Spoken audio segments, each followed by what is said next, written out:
Hi எல்லாத்துக்குமே happy new year. So இந்த வருஷம் எல்லாத்துக்குமே ஒரு பாசிட்டிவான இயராக ஸ்டார்ட் ஆகணும். சண்டே காலையில் பார்த்தீங்கன்னா குலதெய்வ கோயிலுக்கு தான் போயிருந்தோம். நியூ இயர் அன்றைக்கி பக்கத்தில் இருக்க கோயிலுக்கு போய்க்கலாம், மின்னாலே போகலாம், கொஞ்சம் கூட்டம் இல்லாமல் ரிலாக்ஸாக சாமி கும்பிட்டுட்டு வந்துடலாம்னு சொல்லிட்டு சண்டேவே குலதெய்வ கோயிலுக்கு போயிட்டு வந்தாச்சு. ஸோ காலையில் நேரமாக கிளம்பி கோயிலுக்கு போயிட்டு அப்படியே பக்கத்தில் இருக்க வெள்ளோடஸ் பறவைகள் சரணாலயத்துக்கு தான் போயிருந்தோம். இங்கே பெரியவங்களுக்கு 25 ரூபாவும் சின்னவங்களுக்கு பார்த்தீங்கன்னா 15 ரூபாவும் டிக்கெட் வந்து வாங்குறாங்க. அதுவும் இல்லாமல் நம்ம பைனாக்குலர் வந்து ரெண்ட்டுக்கு எடுத்துக்கலாம். அதுக்கு வந்து ஒரு 50 ரூபா கட்டினா போதும். ஸோ பைனாக்குலரில் நம்ம நிறைய பேர்ட்ஸ் இருந்தால் பார்க்கலாம். இப்போ வந்து சீசன் இல்லாதனால கொஞ்சம் தான் வந்து பேர்ட்ஸ்லாம் இருந்துச்சு, அந்த அளவுக்கு இல்லை.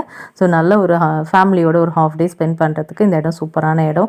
ஸோ வந்து அந்த பார்க் ஏரியா நல்லா சில்லுன்னு சூப்பராக காற்றோட நல்லா இருந்துச்சு. நான் ரொம்ப வருஷத்துக்கு முன்னாடி இங்கே வந்திருந்தேன். அப்பயோட இப்போ நல்லா மெயின்டைன் பண்ணி சூப்பராக வந்து வச்சுருக்காங்க. ஸோ வந்து அந்த ஏரி ஓரத்தில் அப்படியே நடந்துக்கிட்டே போகிறதுக்கு நல்லா இருக்குது. அதே மாதிரி சின்னதாக ஒரு குட்டீஸ்க்கெலாம் பார்க்கும் இருக்குது. அதை சுற்றி நிறைய மரமெல்லாம் இருக்குது. ஸோ நல்லாயிருக்கு. கண்டிப்பாக இது வரைக்கும் நீங்கள் வெள்ளோடு வரல அப்படின்னா தாராளமாக வந்து பாருங்கள். ஒரு ஹாஃப் டே நல்லா ரிலாக்ஸாக இருக்கும்.